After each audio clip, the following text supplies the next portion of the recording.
नमस्ते विद्यार्थी मित्रांनो, आजचा प्रश्न आहे एका नाट्यगृहात खुर्च्यांच्या 27 रांगा आहेत. पहिल्या रांगेत 20 खुर्च्या आहेत, दुसऱ्या रांगेत 22 खुर्च्या, तिसऱ्या रांगेत 24 खुर्च्या याप्रमाणे सर्व खुर्च्यांची मांडणी आहे. तर 15व्या रांगेत एकूण किती खुर्च्या असतील? ऑप्शन आहेत 46, 47, 48 आणि 49. आता यामध्ये आपल्याला एक फॉर्म्युला वापरता येईल, तो म्हणजे कोणता की TN बरोबर A अधिक N वजा 1 गुणुले D. आता यामध्ये A ची किंमत काय असेल? तर A ची किंमत म्हणजे पहिल्या रांगेत किती खुर्च्या आहेत? तर 20 खुर्च्या आहेत.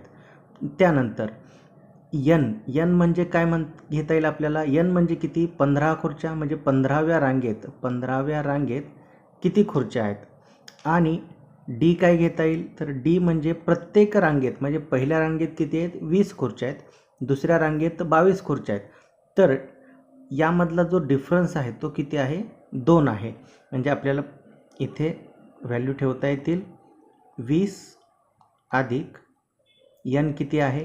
15 वजा 1 गुणुले 2 म्हणजेच किती येईल? बरोबर 20 अधिक कंसामध्ये 14 गुणुले 2 म्हणजेच किती झाले? 20 अधिक 28 बरोबर 48. म्हणजे 15व्या रांगेत किती खुर्च्या असतील? तर 48 खुर्च्या असतील.